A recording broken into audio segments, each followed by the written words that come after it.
Então, Exatamente.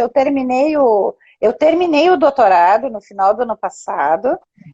Foi um doutorado maravilhoso. Demorei bastante porque eu trabalho muito, mas eu fiquei 7 anos estudando. E esse doutorado, eu tenho professores no doutorado que são de extrema importância, que é o Amit Goswami, Paul Druins, Bruce Lipton, Joy Dispenza. Então, a gente tem pessoas de peso nessa faculdade, que é na International Quantum University. E é um curso, esse especificamente é voltado para médicos, né?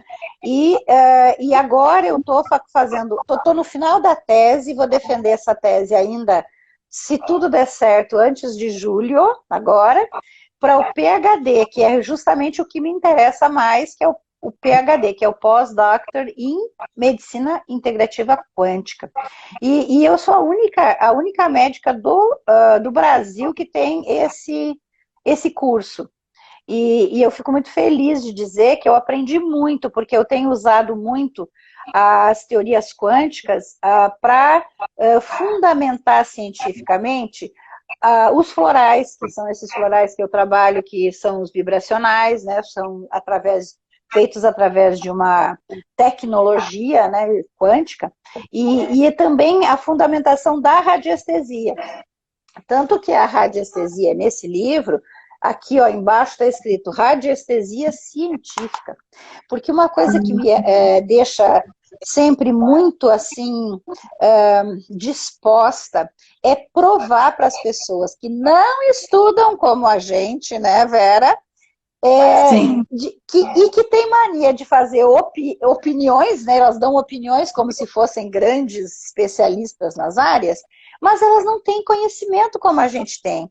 Então, provar que isso é científico, no caso da radiestesia, era para mim uma coisa muito importante. Assim como eu provei que a fundamentação científica do floral era correta, e a gente criou a pós-graduação, e a gente tem o MEC, que é um ministério, o Ministério da Educação nos apoia, dizendo que nós somos acadêmicos, cientistas, e que nós temos razão de fazer as terapias quânticas transformarem em ciência no Brasil.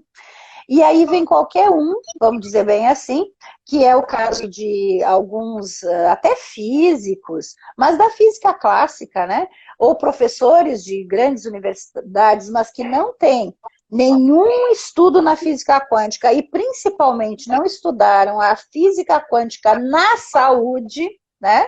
Na qualidade de vida, e eles vêm dar opiniões do tipo que isso não é científico, que isso é baboseira, ou sei lá, mil coisas. E eu gosto de, quando surge a oportunidade, já que a gente levantou esse assunto, eu gosto de deixar muito claro que em nenhum momento o que nós falamos, eu principalmente, você também, que eu sei que você também a gente já vai falar sobre isso, veio de uma área muito científica, eu gosto de dizer o seguinte: tudo que nós afirmamos, nós só afirmamos porque estudamos e temos como provar cientificamente.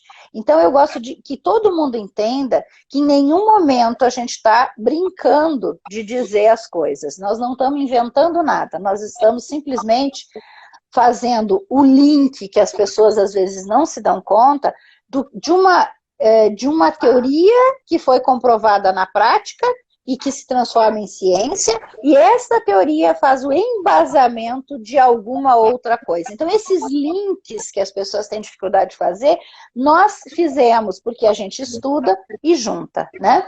Então, no teu caso, por exemplo, Vera, até agora vamos inverter, né? Eu que vou te fazer perguntas. Eu sei que o teu background, né? Ou seja, eu sei que você vem de uma área que, aliás, é algo que me atraiu muito nas nossas conversas, quando lá atrás a gente começou a conversar sobre a gente fazer aquela aula no teu curso, que eu dei uma aula de fundamentação científica no teu curso de constelação, justamente nós conversamos sobre isso, que você mesmo vem de uma área acadêmica científica. E eu acho que as pessoas talvez não entendam o quanto que isso é sério, qual é a seriedade disso, né? Então, veja bem, dentro de qualquer curso acadêmico, nós precisamos terminar o curso sempre com uma tese, uma dissertação, né, um trabalho de conclusão. Isso prova que a pessoa domina aquela matéria, né, aquela área, e também prova que existe um estudo científico na área. Então, talvez as pessoas não saibam, mas você poderia nos dizer aqui o que você trabalhou a tua vida inteira dentro da universidade? Pois é, eu sempre fui professora universitária, né? E para quem quiser saber desde quando, desde 1971, quando muita gente que está nos ouvindo aqui ainda nem era nascido, imagina, não é? Então, e eu sempre dei aula de metodologia científica e métodos e técnicas de pesquisa. Então, eu ensinei todos os alunos que passaram por mim a utilizar um método dentro da ciência para fazer pesquisa. Que você, para fazer pesquisa, você tem que usar um método, não é assim a esmo, não é? Não é só observando e já concluindo. A observação é o primeiro passo da pesquisa, do método científico. Então, eu fiquei durante todo o tempo que dei aula na faculdade, trabalhando nisso. E eu desenvolvi um espírito científico em mim, né? Uma coisa que já existe em mim, que quando eu vejo algo, eu quero descobrir o que é que faz com que aquilo, de alguma forma, se repita e que possa ser observado por tantas quantas pessoas quiserem observar o mesmo fato. Para ser científico, tem que ser observável, né? Tem que ser provável. E tem que ser reprodutível. Tem que reproduzir. E quando reproduz, tem que dar o mesmo resultado. E as pessoas têm que ter bem essa noção. Exatamente. Então, quando eu reproduzindo a minha técnica dos bonecos aqui na frente de vocês, e os alunos vêm fazer o curso, eles têm que também mostrar que é possível eles reproduzirem, assim como eu fiz, encontrar os resultados e verificar que aquilo existe uma constante, né? Mesmo que a questão que o cliente traga seja uma questão de um assunto novo, não importa. O trabalho a ser desenvolvido, ele tem um método a ser seguido. E se esse método ele está de acordo com o que Durkheim trouxe para nós como método científico, né? A gente vai provar que aquilo pode ser observado, experimentado por qualquer pessoa que seja. Muito bem. Então, eu fiquei estudando a linguagem dos bonecos durante 5 anos.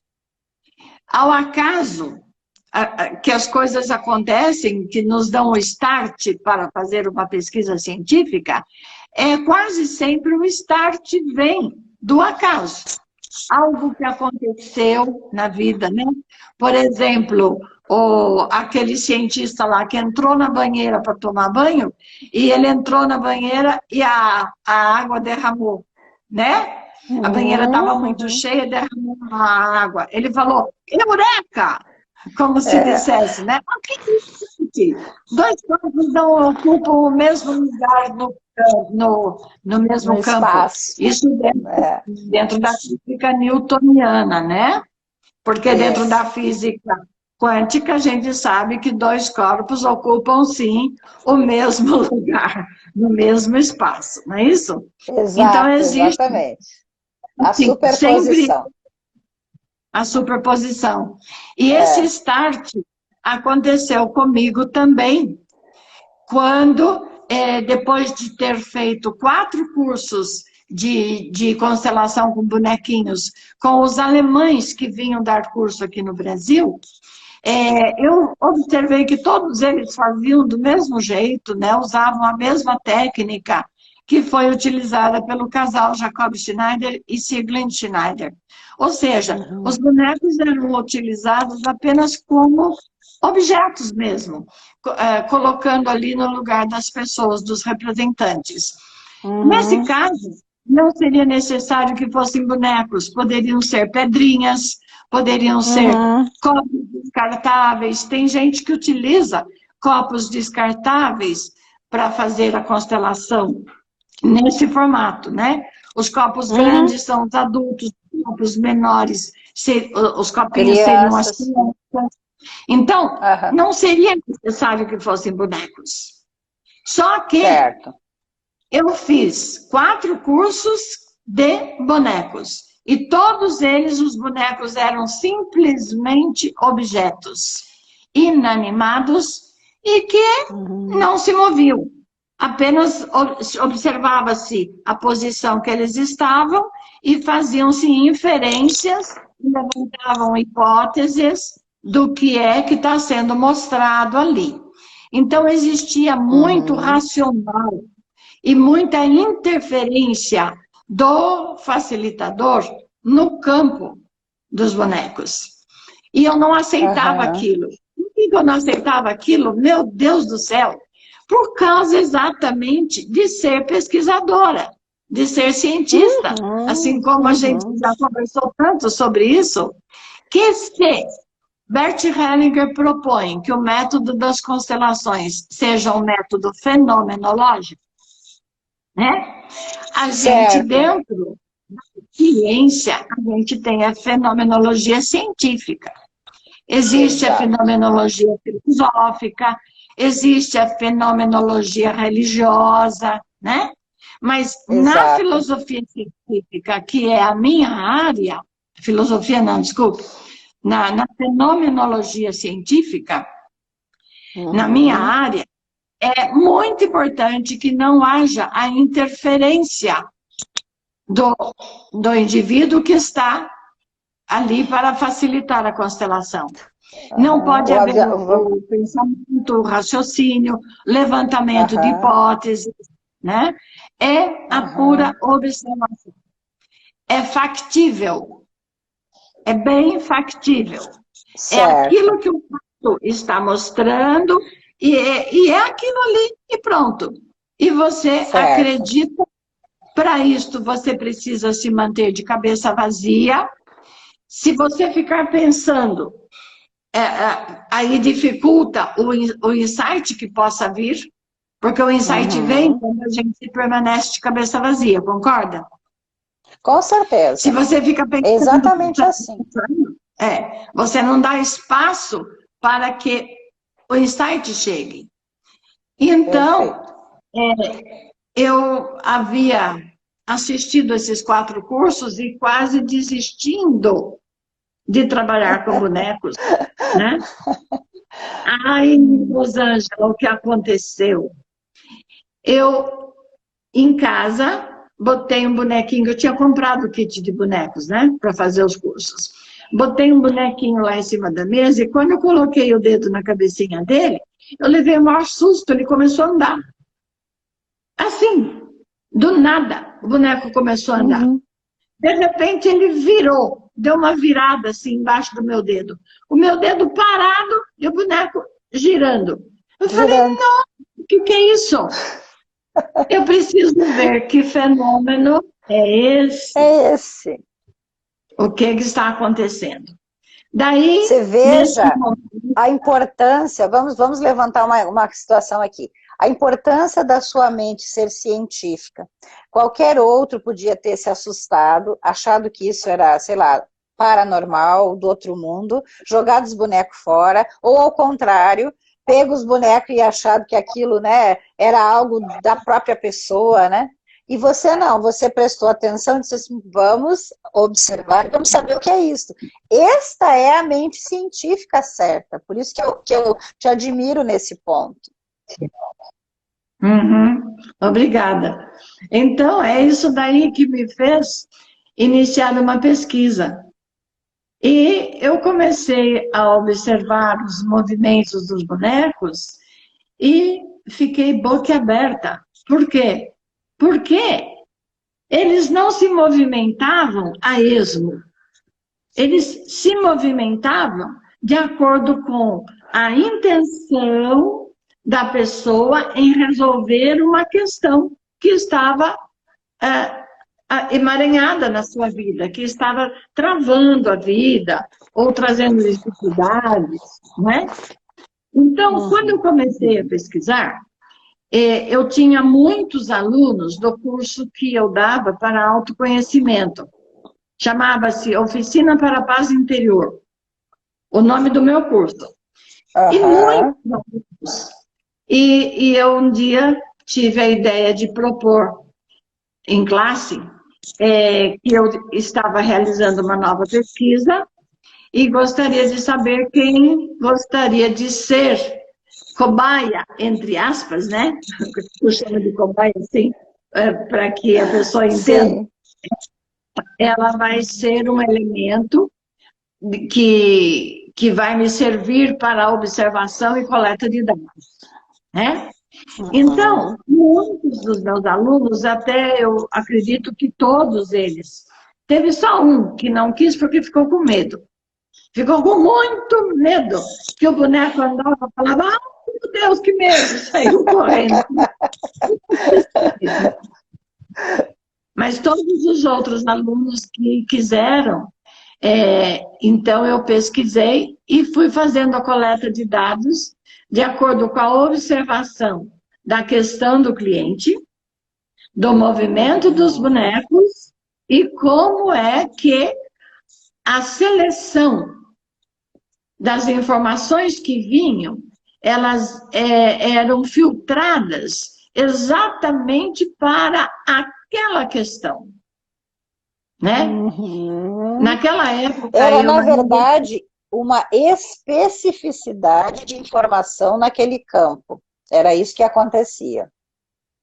É o que acontece. Exato.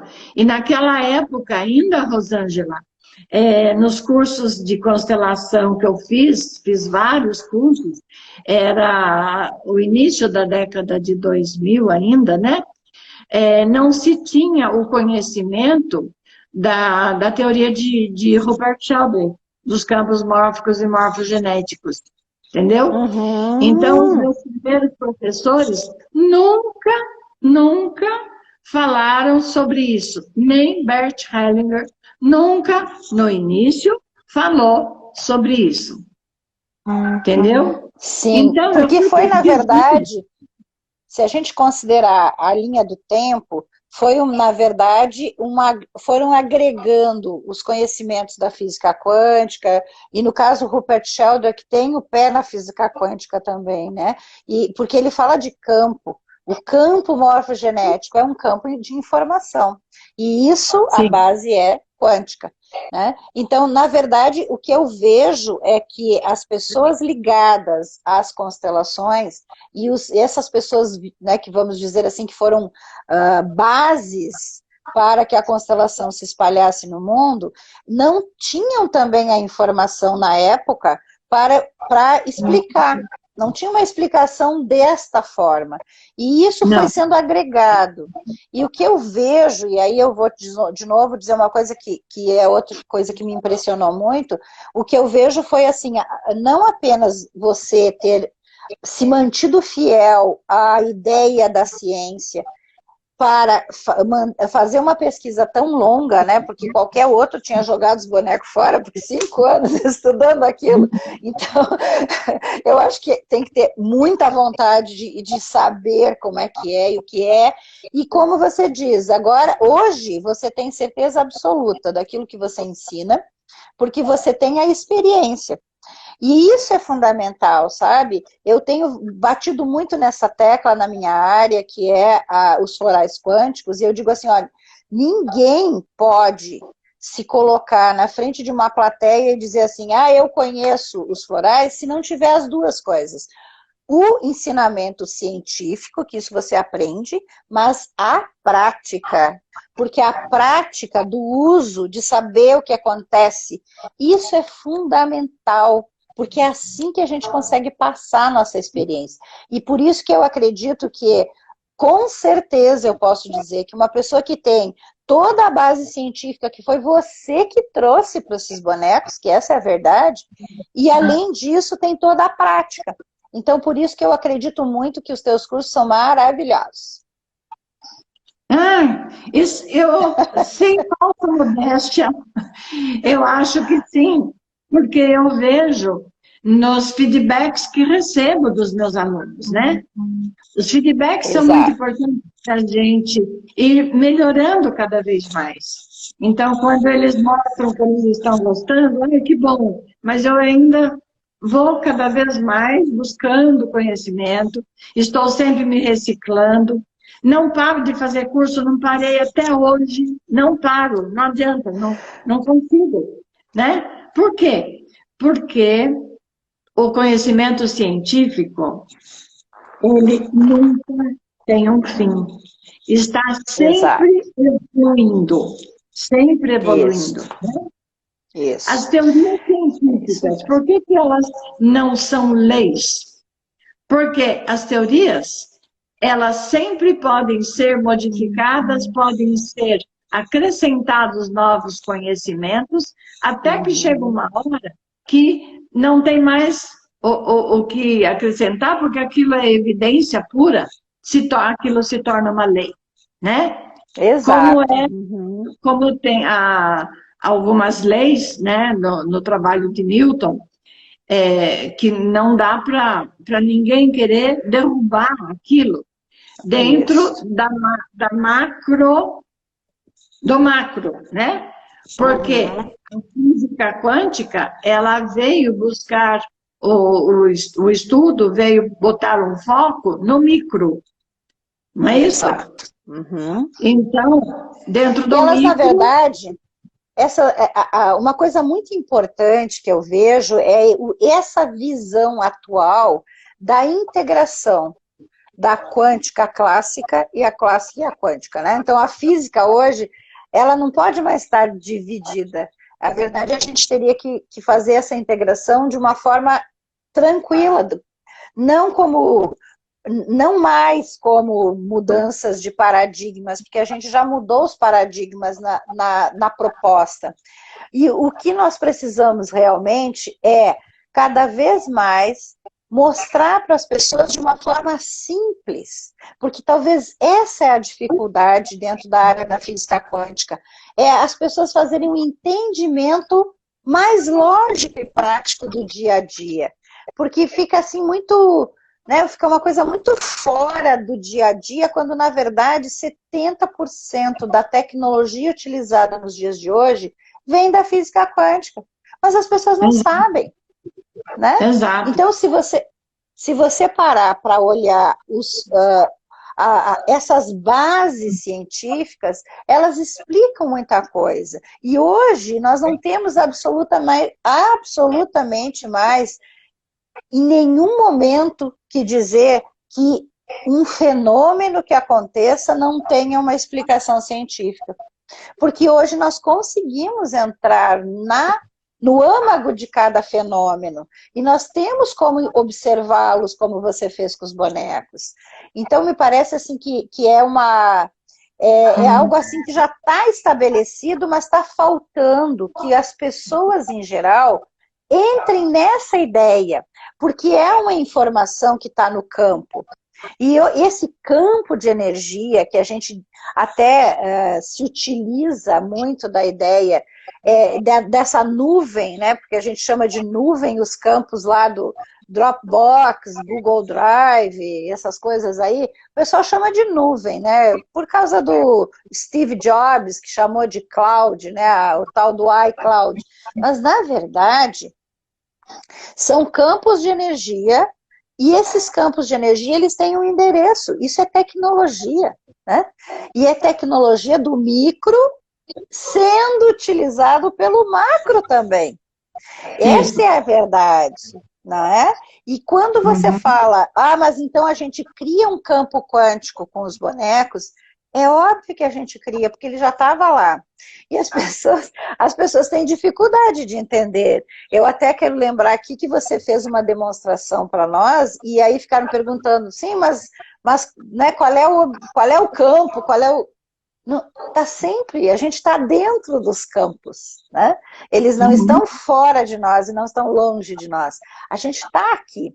O segredo, e talvez seja aí que as pessoas também que estão nos ouvindo precisam ter em mente, a grande questão, por que nós precisamos de um curso para aprender a fazer do jeito certo?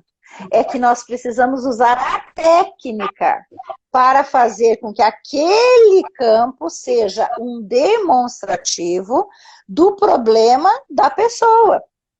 É isto que eles têm que entender, não é pegar os bonequinhos e botar juntinho tudo ali na redondinho.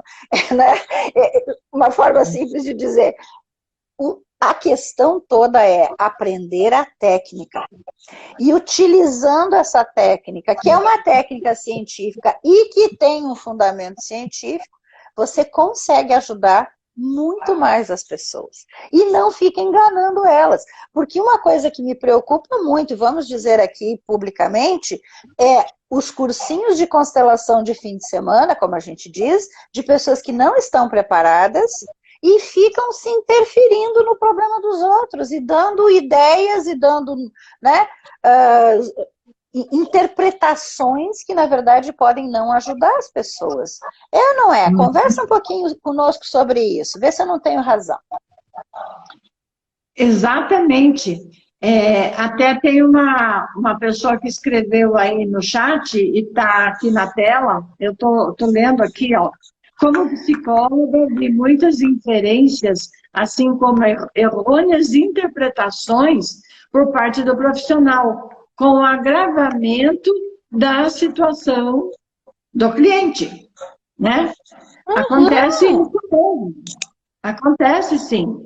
Então, a gente precisa tomar muito cuidado, ter uma preparação muito grande, a pessoa tem que estudar muito, né, Rosângela? Na outra live você falou isso. Temos que estudar muito para podermos ajudar os outros com a maior seriedade possível, né? Exato. Não podemos ficar na superfície dos conhecimentos. E tem gente que fica só na superfície e acha que já sabe e tudo mais, né? E tem aqueles que acham que sabem tanto, que tem o nariz em pé assim, que uma pessoa dessa chegou e falou para mim, esse seu trabalho com bonecos não é constelação. Isso daí não é constelação. É só uma brincadeira que você está fazendo para o povo.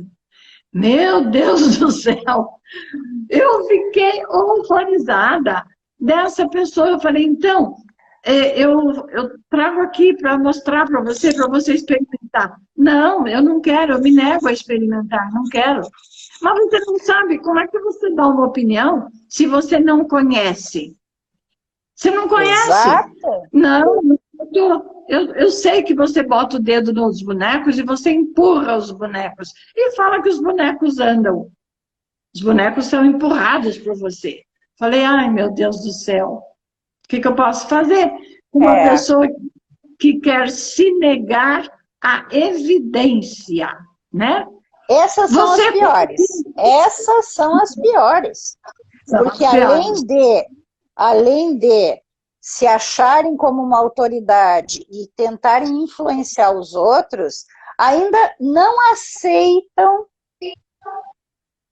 vivenciar o novo para saber se aquilo é verdade ou não. Essa é a pior espécie. Como é que você pode julgar sem conhecer? Exato. Como é que você pode dar opinião numa coisa que você não sabe, não é? Exato. Olha, muitas vezes... existe muito. No começo, né, lá, 30 anos atrás, quando eu comecei a trabalhar com, como eu chamo de energia engarrafada, né, com os produtos energéticos, As pessoas diziam muito isso para mim. Rosângela, você é tão inteligente, você estuda tanto, começa a fazer, né, começa a falar essas coisas, né? Porque a gente falava daí da física quântica, etc.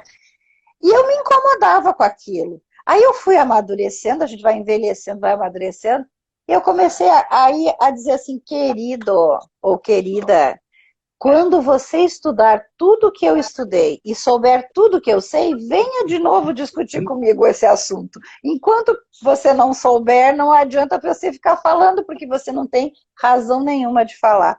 Então, eu acho que é por aí, sabe? E mais triste é quando as pessoas se colocam na posição de autoridade ou estão dando um curso sem ter o conhecimento ou sem se abrir para o novo, né? Isso é muito triste. Mas vamos lá, vamos continuar a nossa conversa, porque nós duas sabemos que somos científicas. Então, e por falar nisso, né, você como cientista e de âmbito internacional, eu não falei, mas para as pessoas que estão aqui nos ouvindo, a Rosângela, ela é convidada para dar palestras internacionais, gente. Inclusive, verdade. Lá nos Estados Unidos, fazer simpósios e congressos, em Portugal também, né? Você No esteve México, lá no no México. México, já dei curso no México. Uhum. Já dei Pois curso é. no Paraguai, na Argentina. A gente anda por aí bastante, é bem rodada. Pois então, não é coisa pouca que está aqui, gente. Vamos aproveitar ao máximo o conhecimento dela para que a gente possa dizer a técnica desenvolvida por Vera Bassoi é uma técnica científica. Foi motivo de tese de mestrado. Só pode ser dentro de uma tese de mestrado aquilo que os doutores da academia concordam que é científico e tem que ter o aval de cientistas, né? E eu tenho o aval Exato. também, doutora Rosângela. Não é isso? Com certeza, com certeza. Eu acredito, agora eu acho que só falta você escrever o livro. Só escrever o livro. É o verdade. resto tá Só tudo certo. E eu vou fazer o prefácio. Verdade. Rosângela, eu tenho uma curiosidade em fazer uma pergunta, já que você estudou com o Amit Goswami, que é uma autoridade reconhecida internacionalmente também dentro da física quântica, né? Ele escreveu um livro intitulado Universo Consciente. Autoconsciente, universo autoconsciente. Aham. Autoconsciente. O que você entende quando ele fala que o universo é autoconsciente? É muito simples. O que o Amit propõe é que o universo inteiro, ou os multiversos, que a gente pode dizer hoje na ciência, são todos derivados de uma única energia, que ele chama de energia criadora de tudo, ou da consciência universal, que é outro nome que ele dá, e que muitos cientistas dão. E ele fala assim, esta energia consciente, essa energia tem uma inteligência própria, porque se não tiver uma inteligência, não tiver uma coerência, não teria como fazer exatamente aquilo que é hoje o universo. Se a gente parar para pensar, a ideia da aleatoriedade que existia é absurda. Porque é mais ou menos, aliás tem um livro que eu comecei a ler, não consegui terminar ainda, que começa com essa visão assim, perfeita. Diz o seguinte, imagina que você tenha todas as peças necessárias para você construir um Boeing 707, um avião complexo. E elas estão todas jogadas no pátio de um ferro velho. Mas tem todas as peças ali jogadas. E de repente vem um vendaval, né, um tufão, e esse tufão, do nada, só porque está girando o vento ali, monta um Boeing 707 perfeito para andar. Você acha isso possível? Quer dizer, ninguém na sua consciência e na nossa capacidade de observação hoje vai achar possível que do nada, aleatoriamente, iria se conseguir fazer algo tão complexo quanto o nosso universo, simplesmente porque deu o acaso de juntar uma molécula com a outra. É óbvio que existe uma inteligência por trás disso. E é isso que ele chama de autoconsciência do universo. Ou seja, a consciência universal, ela tem uma inteligência própria, que transforma o universo num universo autoconsciente. Ou seja, a consciência do universo faz parte da inteligência da energia criadora de tudo. E eu acho que ele está absolutamente certo. Porque assim, ó, quando você lê as propostas do Amit Goswami, eles não são ideias dele também. A gente fica achando que ele sentou numa pedra e recebeu assim, pronto. Não, né? Ele é um cientista também. Ele estudou física quântica a vida inteira. Só nos Estados Unidos ele está há 60 anos e ele já chegou lá formado em física. Ele já era um físico quântico, porque ele foi morar nos Estados Unidos, ele era indiano, mas foi morar nos Estados Unidos para dar aula de física quântica, há 60 anos atrás. E de lá para cá, ele não parou de estudar. E ele é muito investigativo no estudo dele.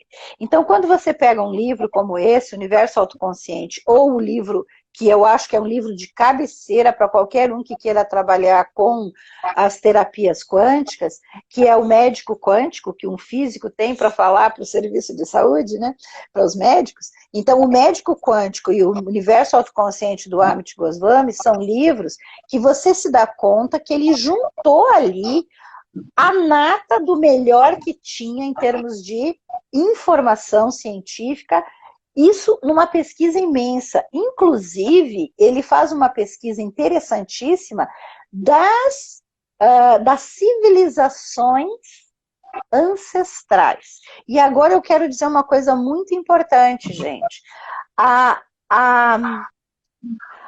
ciência que a gente conhece, né, que teve várias etapas para se transformar numa ciência hoje, do jeito que ela começa na Ayurveda, ou melhor, antes da Ayurveda, que seria a sabedoria indiana.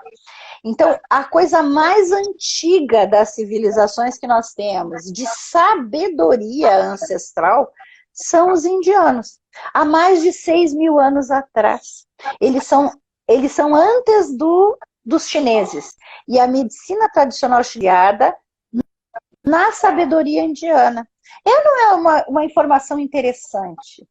Então você veja, ele vai se baseando em várias civilizações, ele começa com a sabedoria indiana, mas ele passa por várias outras civilizações para chegar no momento atual e mostrar que aquilo que se mantém através de várias civilizações, e agora a gente tem uma explicação científica, é algo verdadeiro. Porque já tinha ideia antes, e agora nós podemos explicar.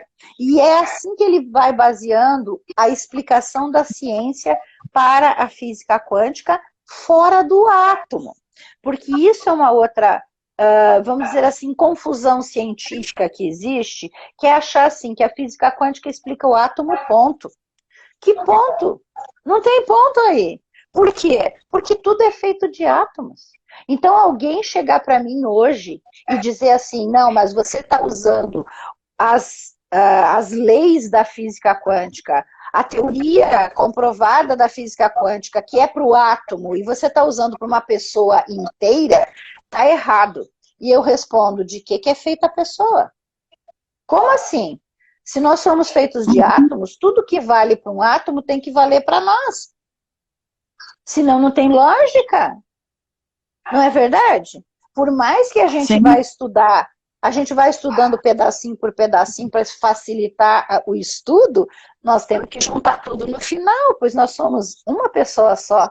E o nosso biocampo, e eu posso dizer isso, porque inclusive, né, escrevi o livro do biocampo aqui, o nosso biocampo é a somatória de todas as informações que estão em todos os campos de energia que formam o ser humano. E cada um de nós tem um biocampo próprio.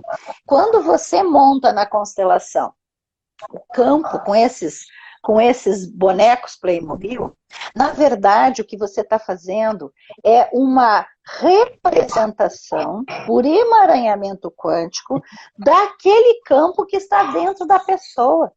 É por isso que o que está olhando e fazendo, como é no caso você ou os teus alunos, ou quem aprendeu com você, que eu confio que vão estar fazendo certo, não pode interferir no campo.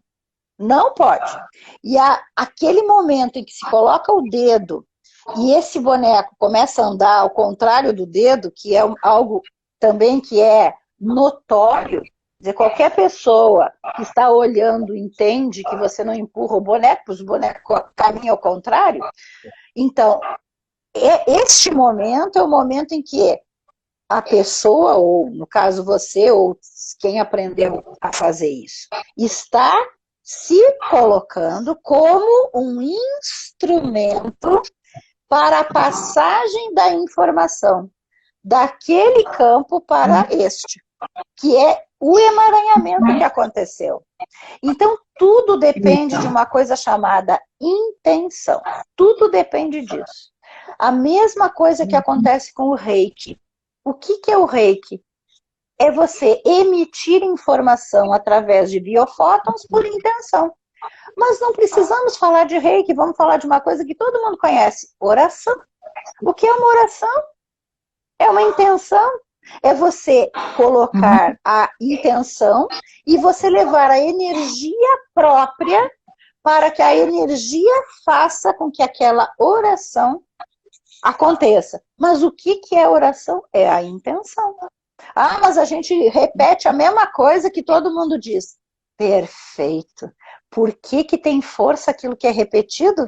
Porque a repetição determina a realidade. Quanto mais repete, mais real aquilo fica. É maravilhoso isso. Agora, veja o caso dos bonecos. Conforme você foi agindo e trabalhando esta forma, porque o que você fez foi uma mudança na forma de trabalhar com o boneco. Porque os bonecos, eles lá, o Schneider, resolveram usar os bonecos. Mas eles não tinham essa ideia nem essa visão. Que, aliás, você também acabou definindo e determinando todos os movimentos, porque você era cientista e foi estudando e foi determinando isso. Não foi você que inventou isso, mas você conseguiu colocar de uma forma científica e agora repassar o que é que o boneco faz. E isso tem uma explicação na física quântica, porque é isso que eu estou te dizendo. É a passagem da informação. E você fica sendo um canal, na verdade, o teu dedo ou o dedo de qualquer um que saiba fazer isso, porque aprende a técnica, fica sendo o canal. Porque o que a gente faz com radiestesia? Eu desenvolvi aí o holotester, que é uma haste, né, uma antena universal, quando na verdade aquilo ali é para o nosso diferencial, meu e do Ricardo, foi diminuir a influência do avaliador no campo.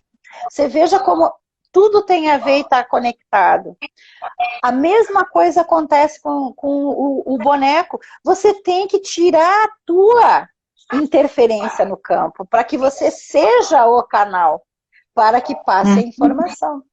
E as pessoas que estão nos ouvindo, eu espero sinceramente que todas já tenham conhecimento de como isso funciona, mas quem não tem, por favor, gente, façam uma constelação com a Vera ou com o pessoal da Vera, ou vão fazer o curso com a Vera, que vocês vão entender o que a gente está falando. Depois que você faz uma constelação, ou você olha uma constelação com bonecos, não tem dúvida nenhuma, Vera.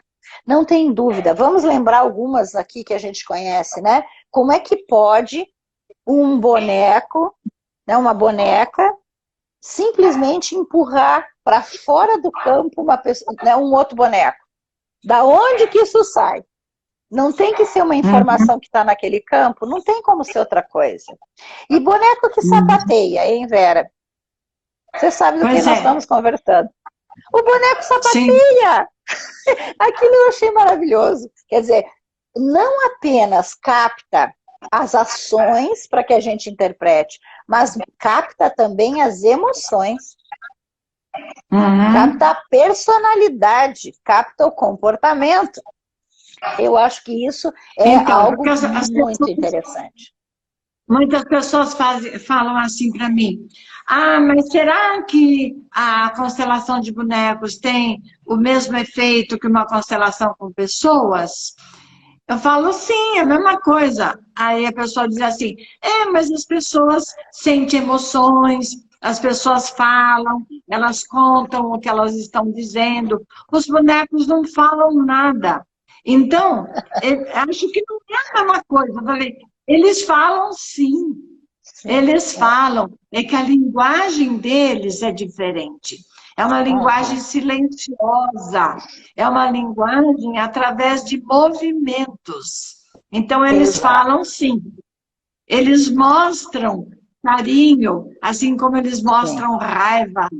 Eles mostram assassinato, eles mostram suicídio, eles mostram aborto, eles mostram quando a pessoa está em depressão. Eles mostram tudo. Então, eles falam. Só não falam com a boca. E eu acho que o boneco é mais fiel do que a pessoa. Eu ainda vou mais longe pela minha observação.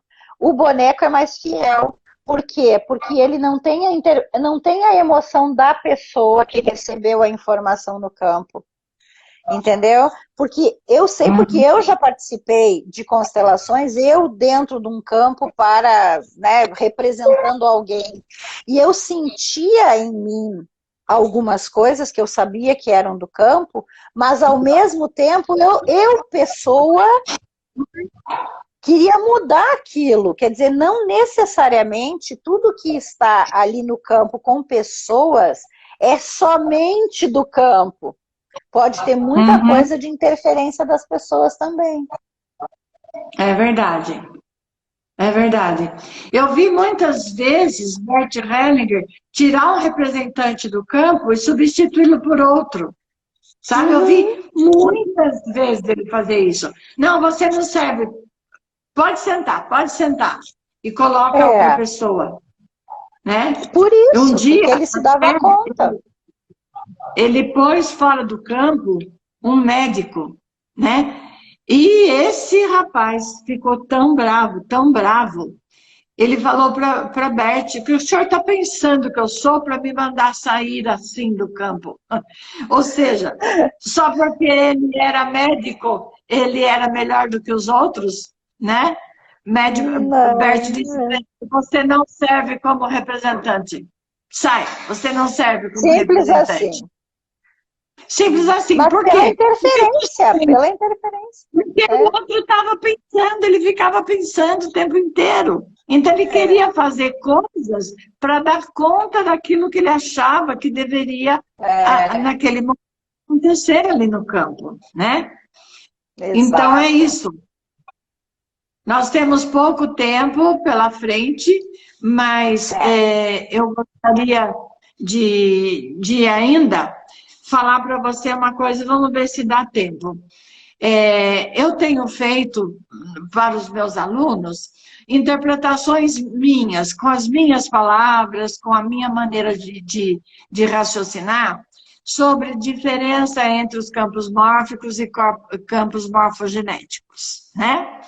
Que a própria palavra mórfico está dizendo a forma baseada na genética, né? É a genética que traz a forma para aquelas espécies. E campos mórficos são dos elementos não orgânicos. Então, morfogenético seria dos elementos orgânicos e mórficos apenas os elementos não orgânicos. Eu tenho feito essa distinção e eu digo para os meus alunos o seguinte, que quando eu era criança, quando eu era jovem, né, e eu aprendi que existia os seres vivos, que são os animais e as plantas, e tudo o resto, como as pedras, a água, a terra, o ar, etc., não eram seres vivos. A gente aprendeu assim lá atrás, né? E hoje eu vejo que esse conceito já não cabe mais na atualidade. Hoje tudo tem vida, absolutamente tudo tem vida, né? As pedras têm vida, a água tem vida, tudo, tudo, a Terra tem vida, o planeta tem vida, o universo tem vida. Não é verdade? Então, é uma forma da gente ver no sentido de vibração e frequência. Na verdade, o que a gente pode dizer é, tudo que existe, existe porque tem vibração e frequência. E se a vibração e a frequência forem coerentes, criando uma onda, pode colapsar na matéria. Pode virar só onda, pode continuar só uma onda, como é o caso de um pensamento, que é só uma onda, porque ele não tem força suficiente para colapsar, ou pode condensar a ponto de virar matéria. Então, se você levar para este lado, sim. O campo mórfico, na verdade, é o campo que dá a forma de uma energia que condensa e se transforma em algo material. Isso é o campo mórfico no meu entendimento. O campo morfogenético é a forma tirada de uma informação genética, que então é um pouco além de, né? Porque quando nós pegamos um DNA, nós estamos, na verdade, com uma biblioteca, né? A gente pega no núcleo DNA, nós temos uma biblioteca de informação equivalente a centenas de, na verdade, a 830 bíblias, né? O tamanho do DNA equivale a 830 bíblias. Eu li isso em algum lugar quando terminou o projeto Genoma Humano. E então, ali tem uma informação da raça humana. E é uma informação ancestral.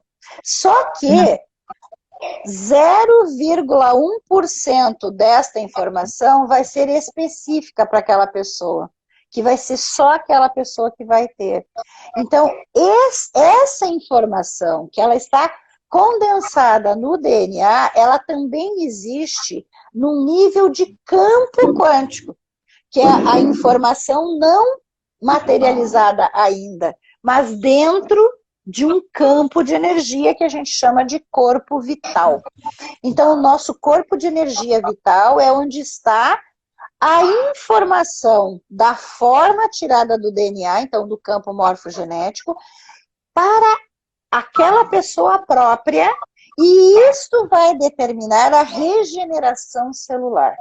E talvez quando as pessoas entenderem isso profundamente, Vera, elas vão entender o quanto nós somos maravilhosos e perfeitos, capazes de regenerar tudo, porque até o cérebro que acreditávamos que não era possível, hoje tem a comprovação de que sim, nós podemos fazer regeneração de células cerebrais, não apenas neuroplasticidade. Portanto, nós somos seres altamente dinâmicos e capazes de nos autocurar por informação e matéria-prima. Se der a nutrição correta e a informação correta, nós conseguimos resolver praticamente tudo.